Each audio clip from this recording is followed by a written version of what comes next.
Greetings. You are now listening to the Practitioner's Corner, an informative and inspirational podcast dedicated to health, safety, and social justice. Please welcome our host, Dr. Johnny Rice II. Greetings.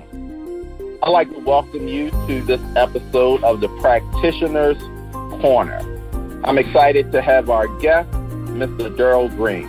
How are you doing this morning, Mr. Green? I'm wonderful, fantastic. Thank you for allowing me to be a part of the show this morning. As you know, the focus of the Practitioner's Corner is really to provide insight, information, and empowering resources and guidance to our listening audience. And so while we are targeted towards people who are in the business of helping people, we also welcome all viewers from different walks of life who feel that they can get something informative and insightful from our discussion. And I do want to state that in all transparency, I've had the pleasure of knowing Mr. Green, who I will call Darryl, for over 25 years. We work together in a variety of capacities as it relates to human services. One of the most memorable opportunities I've had to work with Darryl is in partnership and collaboration with conference planning. We were able to put together, under Darryl's leadership, a conference geared towards low-income fathers and families. We were able to provide employers to come on site to connect fathers and dads with jobs. We were able to conduct health screenings on site. So for those fathers that had not seen a primary care provider or did not have one, they could get their health evaluated. And also, most importantly, parenting support and guidance, having experts in the Baltimore area and beyond being able to come and share with dads how to become a better father. So Yes. What I want to do, since starting out our discussion, Darryl, is if you could just give some first, before we get into even your professional experiences, if you could just give the audience some insight regarding who you are, where you are from, and a little insight in terms of your upbringing. Johnny, I as you know, I'm born and raised here in Baltimore, Maryland. I love Baltimore. Went away for school, came back to live in Baltimore. But I grew up in the, actually we were nomads in Baltimore, man. So we lived all over the city at one point a time or another. But the later years grew up in the Forest Park area, Park Heights, Forest Park area of the city, going to Catholic schools and graduated from Cardinal Gibbons High School here in Baltimore, but mainly in the city of Baltimore, man. And so I've always attempted to have my finger on the pulse of all the things that's happening within Baltimore City and the plights and where you need to really be to stand in the gap from a very young age. My mom was a foster parent, and so I've got a lot of sisters, a lot of brothers who, that are all over the country right now, but I was taught the meaning of service early on. So that was my upbringing, Johnny, just really in the streets some would say the mean streets of Baltimore, but this is Charm City, man, a city that I love. And so that was my upbringing here in Baltimore. I appreciate you sharing that, Darryl. I remember there was a Baltimore Sun article that I read maybe 2 or 3 years ago, and it was a young man who was talking about his experience growing up in inner city Baltimore, and he said that I love my city, but he said at times it can feel like you're walking in quicksand.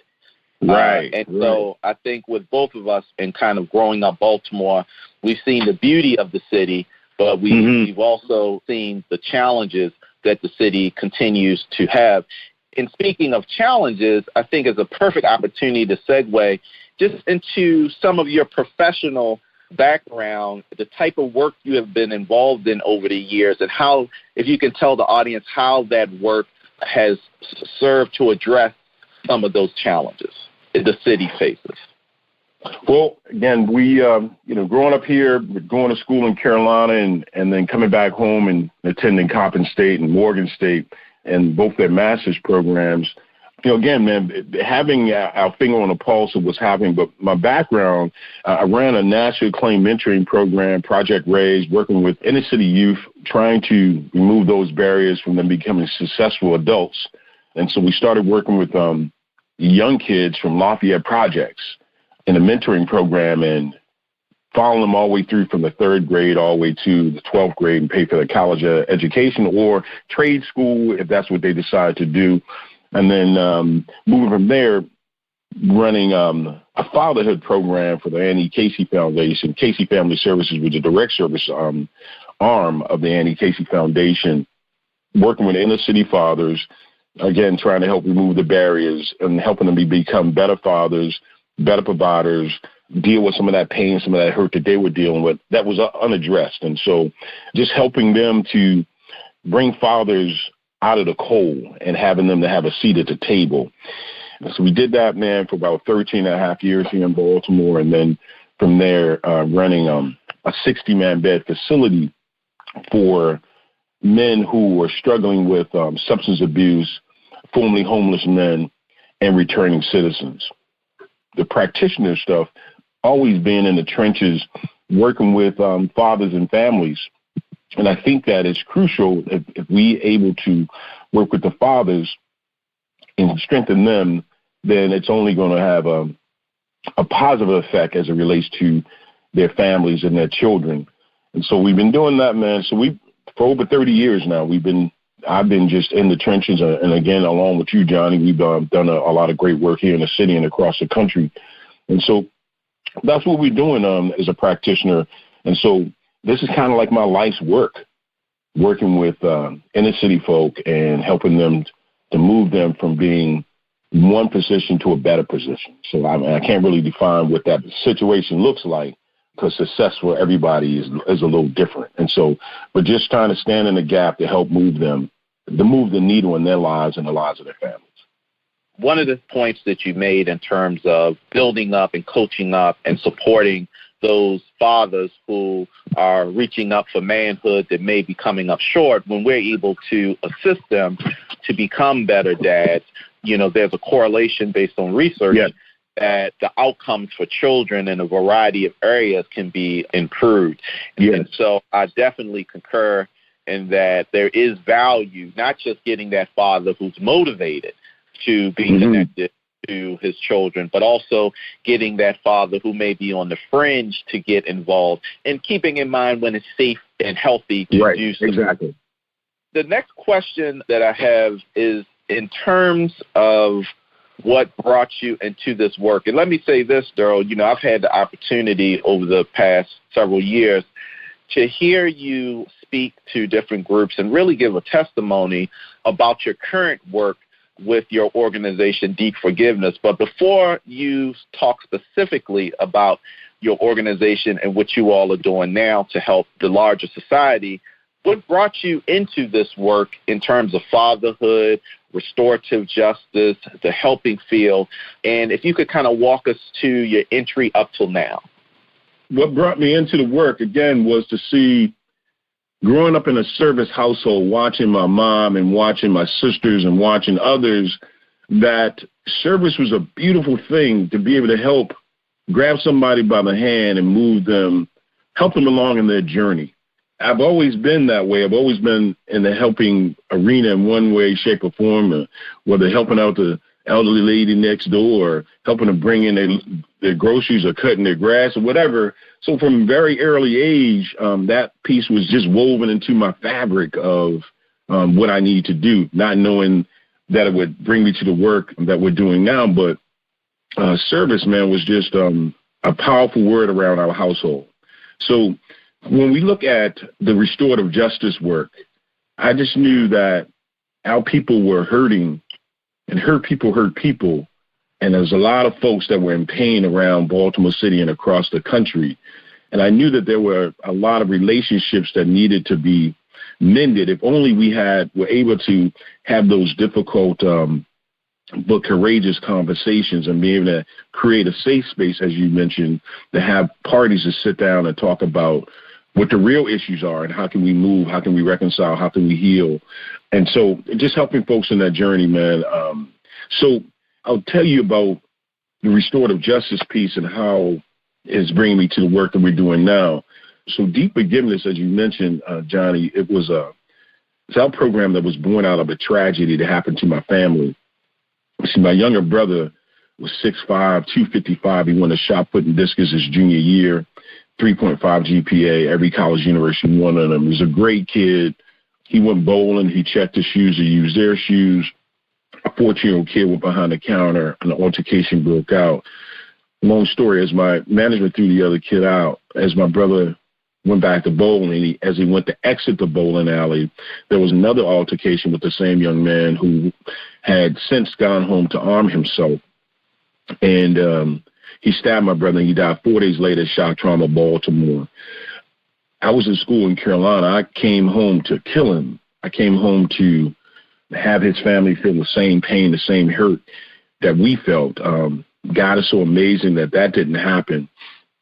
And in the spirit of diversity, whatever how you believe in your God, he or she, they rock too. But I just know that for me, God was the reason I was able to get through this. But that didn't happen. He went to jail. He got life in prison. But after he served about 25 years, he put in for a modification of his sentence. And then I went to court, and we testified on his behalf for his release, i.e., therein lies deep forgiveness, the name of the organization.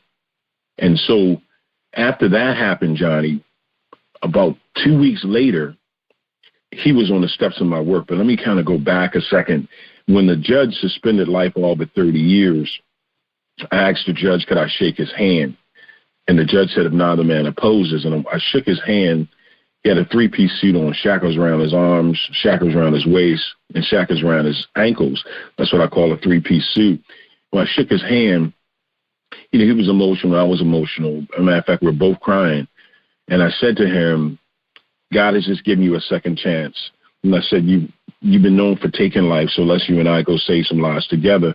Johnny, knowing the whole time that the hand that I shook his hand with was the one he used to kill my brother. But I needed that for me to be able to heal. And so 3 weeks later, he's on the steps of my work, him, his mom, and his auntie. And we just cried and prayed and cried and prayed. But we were on this beautiful journey of healing and restorative work.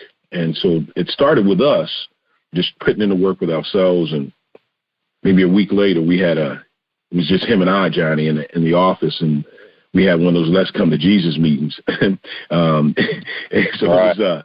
It was an emotional piece then. So the young man who took my brother's life and I, we now work together, helping folks to move towards healing, reconciliation, and forgiveness. And so we are attempting to be a beacon of light for others in the restorative justice work. It may not turn out to be where we are, where we're working together, but more and more folks victims and perpetrators want to come together and just have that difficult but courageous conversation. What happened? What's going, more and more, but the way the criminal justice system is set up, it's not geared. They never want the perpetrators or the victims to ever come back, paths to ever cross again. For 25 plus years, Johnny, my family and I had been waiting for someone on his side of the family or him or somebody who did this horrible, tragic thing to our family to say they were sorry, show some kind of remorse or something. But this young man actually wrote a letter over 25 years ago that we never got, because they didn't want the victims or the perpetrators' path to ever cross. He read that letter in open court. It was a powerful letter. And so with our piece, with Deep Forgiveness, we're trying to help other folks across the country and around the world with their journey of restorative justice. And like I said, Johnny, the full outcome may not be where we are, which I think is a utopia piece of true forgiveness, but it may be able to help you to heal, or it may be able to help you to reconcile some of the relationships that you're in. Well, Darryl, first of all, of course, I thank you for sharing, because I know that, and, we all have different experiences on different levels, and each time you revisit things, we're not robots. And I know it taps into emotion, and oftentimes it can bring that experience almost like it's new and back to life. First of all, it's insightful to hear that faith played a key role in moving you towards to extend your hand to this gentleman who had taken your brother's life in such a tragic way. How did others in your circle feel about this, your friends, family members? How did they feel about you moving in that direction that you moved in? Well, that's a great question, Johnny. Not all of them felt the way I felt. But the number one piece is that I got my blessings from my parents. I told them what I wanted to do and that I wanted to change this piece from being a tragedy to something that could be able to help folks all around the world. And so that's really all that mattered to me, was that I got my parents' blessings. Other family members and other friends, they were definitely against it. And in some cases, they still are against it today. Some folks think I'm crazy to even think that. And it's interesting, man, because I mentioned earlier that hurt people, and we have a lot of hurt people. We right now, under the sound of our voice, we have brothers and sisters not speaking to each other, husbands and wives, fathers and sons, mothers and daughters, over something really, really small, something, and we say don't sweat the small stuff, but we do all the time. You know, more and more folks in my family are now seeing the positive effects of how it's helping to heal folks all across the world, because we just got back from Ghana, West Africa, about a month ago, taking a message of healing, reconciliation, and deep forgiveness there, and seeing the positive effects. There now, more and more folks are starting to see the importance of the work. And so it's a tough journey, man, but forgiveness it's a process. But if we can just get folks to begin to talk and to begin to move towards healing. And sometimes, Johnny, some folks have done some things to themselves that they haven't forgiven themselves for, and it's been 20, 30 years. So just to be able to get folks moving in that direction, but more and more folks who didn't really understand the macro picture, they just looked at the micro. They look at that small little piece. But thanks for asking, and you're right. Every time we do this work, and I'll tell you, sometimes even when the young man and I are together, I may look over at him as he's sitting in my passenger seat of the car, and I'll get some wild thoughts. I'll start feeling some kind of way. Every day is not a good day. Let me just say that, Johnny, when we're doing this work. Yeah, I think your authenticity and transparency, it really speaks to the reality that healing and forgiveness is not an easy thing. And so, I applaud you for having these facilitated, structured discussions where there can be mediation, there can be healing, and there can be some exhaling from the experience that one may have went through.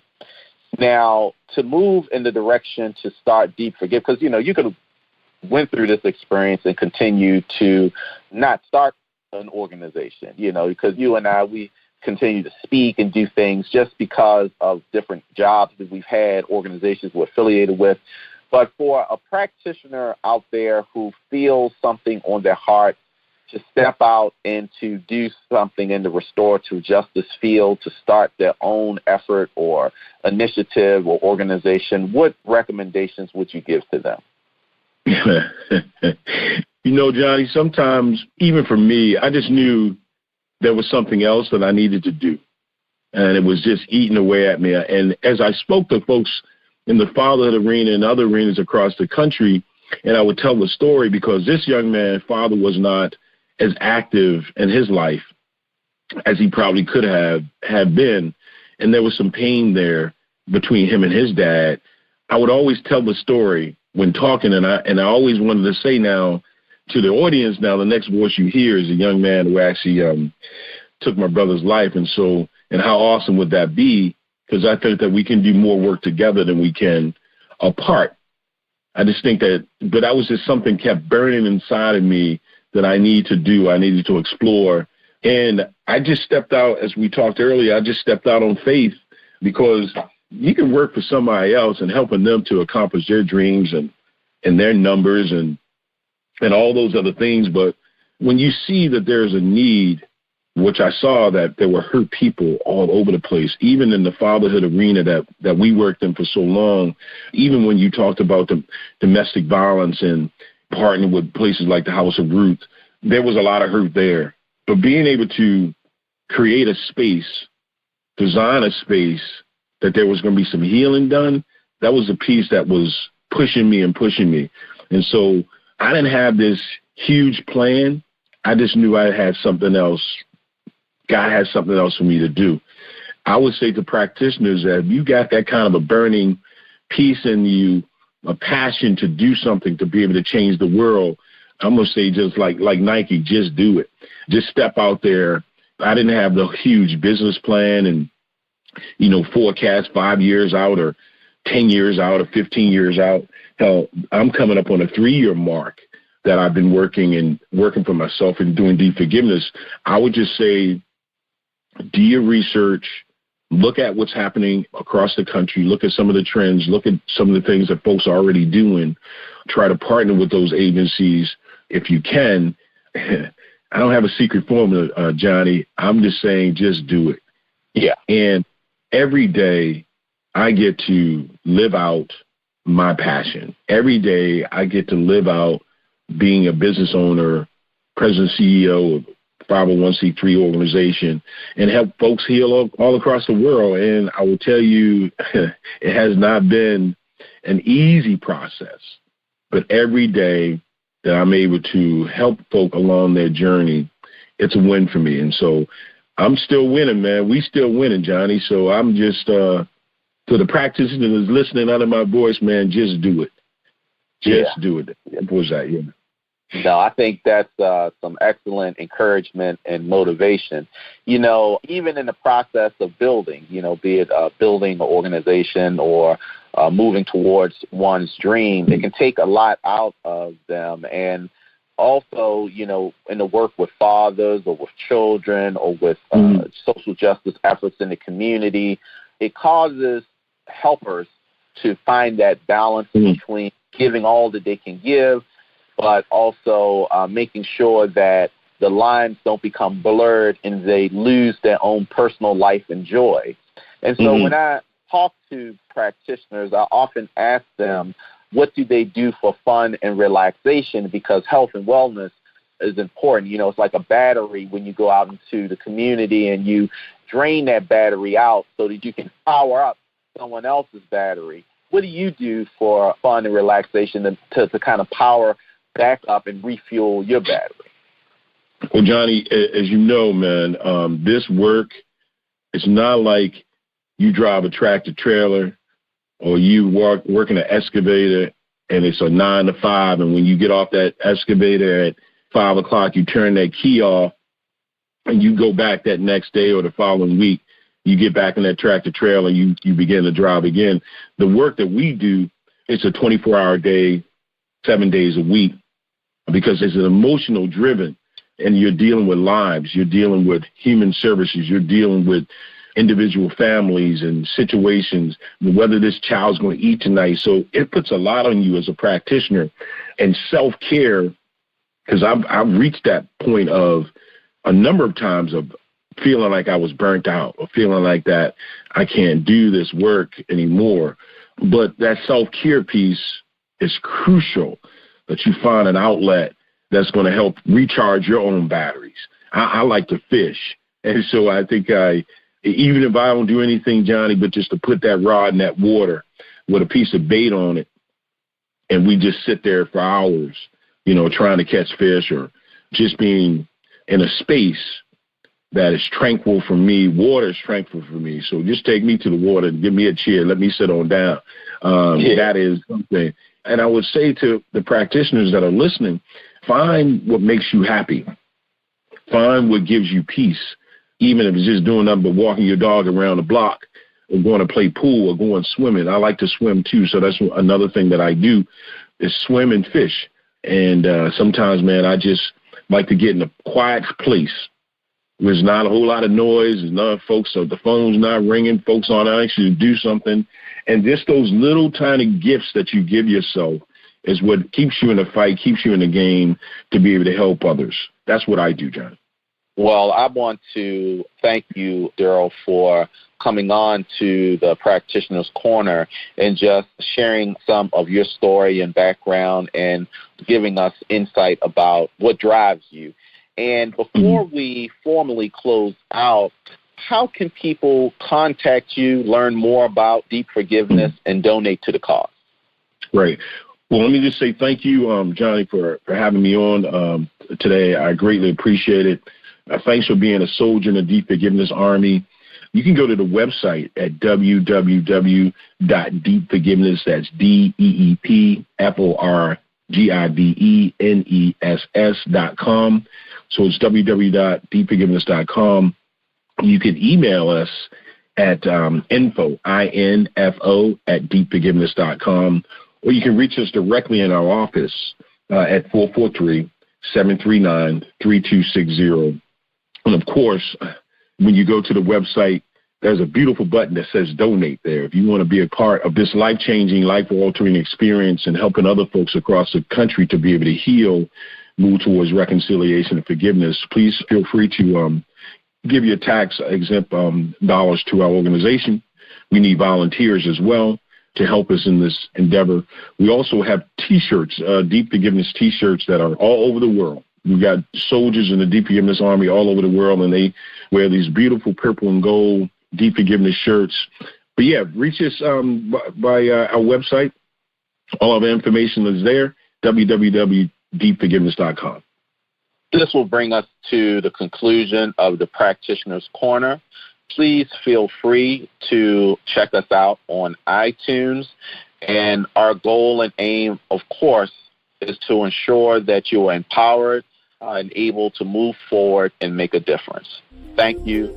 Have a great day. Thank you, John.